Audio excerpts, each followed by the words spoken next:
In October 1972, George Carlin walked onto the stage of the Santa Monica Civic Auditorium and recorded Class Clown. He was 35 years old. He had spent the previous 3 years dismantling the career he had built in the 1960 seconds and constructing something else in its place, something harder and truer and more specifically his own. This recording was the first full document of what that something else actually was. The album contained, among other things, a 12-minute piece about 7 words that could not be said on television. It contained a long autobiographical section about growing up Catholic in New York. It contained the voice of a comedian who had stopped managing his audience's comfort and started managing their attention. The night it was recorded, George Carlin was still finding out what he had become. So was everyone in the room. The Catholic school material that opens the album is, in retrospect, the clearest evidence of how completely the transformation had changed what he was willing to put on stage. The early career had been built on character comedy and observational humor, material that was funny and precise, but that kept a careful distance between the performer and the personal. Class Clown collapsed that distance.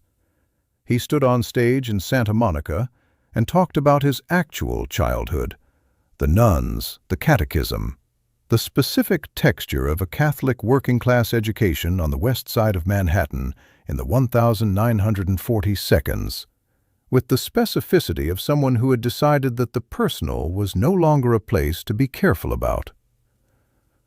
The Catholic material worked because it was exact, not generically Catholic, not the broad gestures of a comedian doing religion jokes, but the specific names and specific incidents and specific quality of what it had actually been like. Sister Mary Ignatius, the specific fear of confession, the particular architecture of guilt that a Catholic education constructed in the children subjected to it, and the particular way that a sharp adult mind could look back at that construction and find in it both the comedy and the damage. He had been living with this material for 35 years. It came out on stage in Santa Monica with the force of something that had been waiting. The 7 words piece had been developed through club performances over the previous year. By the time he recorded it for Class Clown, he had performed it enough times to know exactly where it worked and where it needed adjustment, which transitions the audience followed easily and which required a beat of extra time, where the logic was airtight and where it was vulnerable to the specific kind of scrutiny that a live audience applies to an argument being made in real time. The recording captured the piece at the point where it had been refined to its essential form. Not the final version. He would continue developing it through the following year, producing the version that WBAI would broadcast in October 1973, and that would eventually become the exhibit at the center of FCC versus Pacifica Foundation. But the Class Clown version is the version where the argument is first fully visible. The systematic examination of why those specific words were forbidden, what the prohibition revealed about American cultural anxiety, and why the thing being protected against was less dangerous than the protection itself. The audience in Santa Monica that night was the right audience. They had come knowing, at least in outline, what the new Carlin was. The transformation had been public enough that the people attending a George Carlin show in 1972 were not expecting the hippy-dippy weatherman. They were expecting the thing he had been becoming since 1969, and they were ready for it. The recording captures the specific quality of an audience that is fully present, that is following the argument, not just waiting for the punchlines, that is in the room with the performer in a way that the laughs on the tape reflect. Class Clown was released in 1972 and won the Grammy Award for Best Comedy Album. It was the first of 5 Grammy Awards he would receive across his career. The win was the entertainment industry's formal acknowledgement that what he had built in the 3 years since the transformation was not just viable, but excellent. That the comedian who had walked away from Las Vegas and lost the mainstream television bookings and developed material that got him arrested in Milwaukee had produced something worth the industry's highest recognition.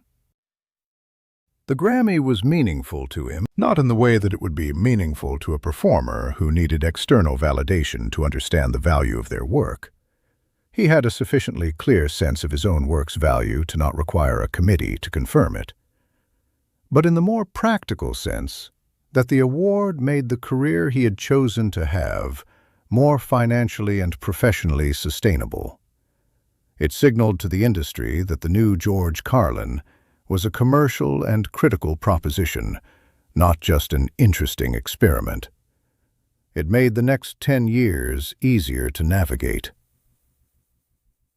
He was 35 years old when Class Clown was recorded. He had 36 more years of work ahead of him.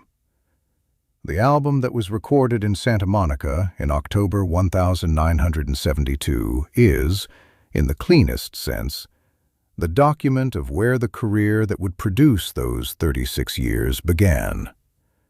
Not the first recording, not the first performance, not the first night of the new material, but the first night where everything was simultaneously present: the personal material, the language material, the structural argument, the specific quality of delivery that had been developed through 3 years of performing in rooms where the response told him what was working and what was not. He walked onto the stage that night with everything he had built. The recording captured it. The album cover shows him sitting in a school desk. He is 35 years old. He looks like someone who has just figured out something that has been accumulating for a long time and is prepared, for the first time, to say all of it. That is exactly what it was.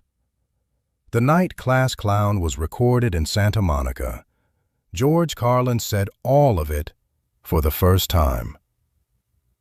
The audience laughed. Not the way audiences laugh at a comedian who is doing what they expected. The way audiences laugh when they hear something true that they had not expected anyone to say out loud. That laugh is on the tape. It has been on the tape for more than 50 years. It has not changed. Neither has what caused it.